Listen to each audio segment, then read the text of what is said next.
Hey fam, it's IC of IC Studio, and before I get into my 2023 setup, I would like to swatch these beautiful metallic watercolors.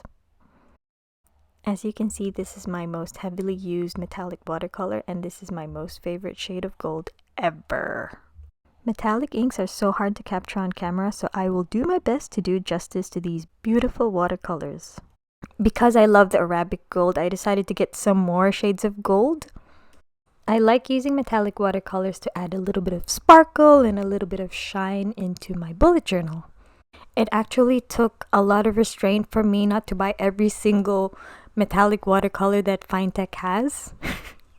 And by the way, this is not sponsored by FineTec, I just love metallic watercolors. I'll be honest with you, I don't think there's much difference between these three gold watercolors. Or maybe I'm just blind, I don't know. But anyway, what I am sure of is Moon Gold is a lighter shade of gold. Well, duh.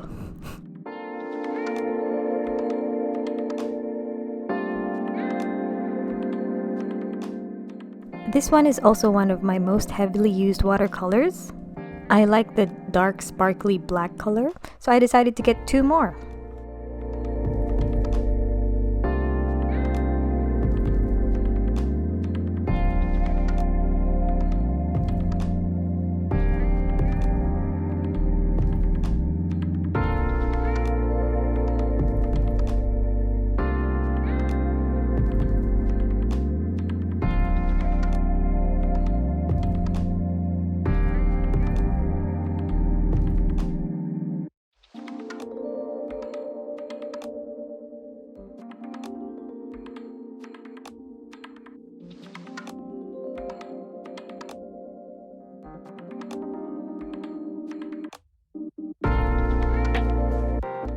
So these are my gold and black metallic watercolors. Look how pretty they are.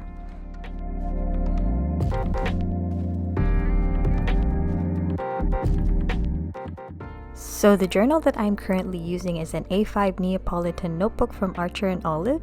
I love the black craft and white paper in one notebook. So anyway, here is my 2023 cover page, and I will be using the Meteor FineTec watercolor and a size 2 brush to color in my Roman numerals.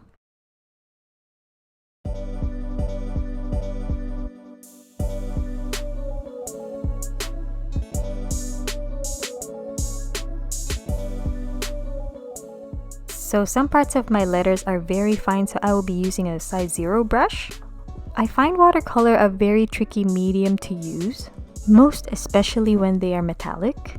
So what I usually do with mine is that I tend to use less water so the consistency is almost paste-like. So the watercolor looks more opaque, so that way the color really stands out and it's not so watered down and faded, and you won't be able to see the shiny, sparkly, metallic watercolor if it's too saturated. Oh, and by the way, 3 minutes into the video, this is where I tell you that my current theme is cosmic sunflowers. I just made that up. So last year my theme was sunflowers. I thought maybe I'd do another sunflower theme.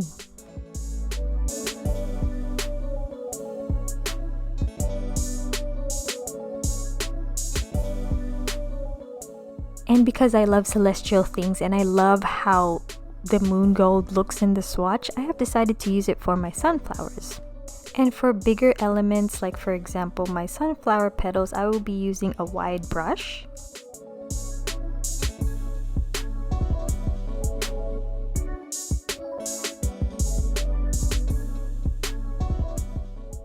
And switching over to a tiny brush to smoothen the edges of my petals.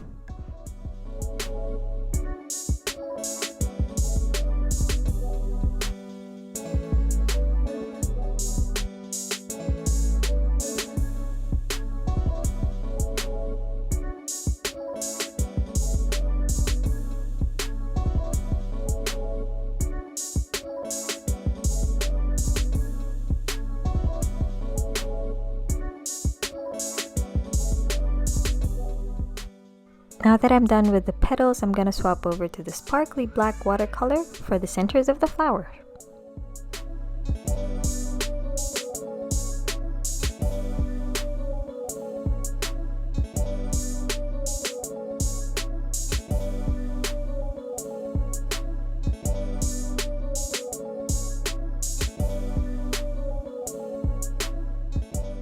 and using the moon gold again for my moons and stars. I love how these celestial bodies turned out. So pretty!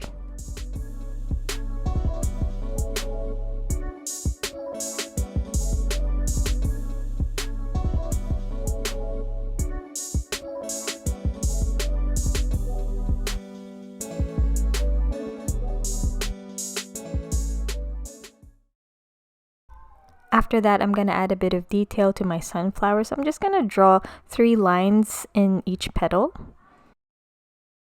And that is my 2023 cover page.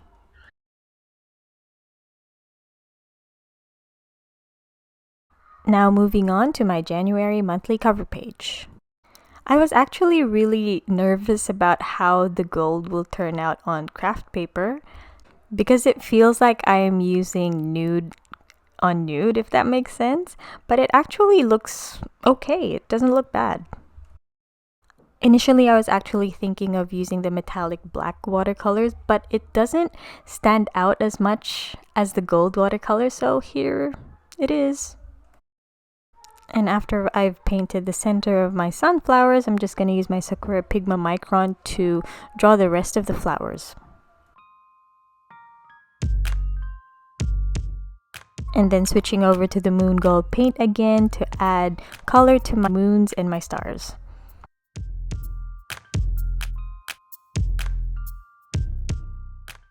Alright, time to add calligraphy, so I'm using the Tombow Fu Denosuke brush pen. And because I can't think of anything witty to write down, I'm just going to write Happy New Year.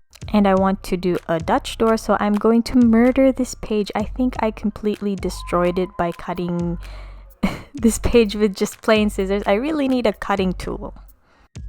So flip through time. This is my 2023 and January 2023 cover pages. So in the past, I would usually set up my weeklies, but for 2023, I want to do something different. So I bought this really beautiful planner from Dreamy Moons. It is called the Year of Growth. She be golden, thick, and beautiful. So I have been following Dreamy Moons on Instagram for a while, and I just love how purposeful and intentional the prompts in the journals are. So that is something that I want to incorporate into this year. I want to be more purposeful and intentional because I get so caught up in setting up my bullet journal every month that I neglect to fill in the days of the week. So the purpose of this planner is for daily gratitude and then end of the week reflections, goals for the coming week, and while I will use my bullet journal maybe for memories. This is going to be such a big change in my bullet journal routine, kind of scary and exciting at the same time. So anyway, the Year of Growth journal focuses on gratitude and self-love through prompts that are based on astrology. I am not a big believer of astrology, but I feel like this journal will help me focus on the aspects of myself that need attention. So what about you? Are you using a planner in conjunction with your bullet journal? Let me know. Thank you for watching!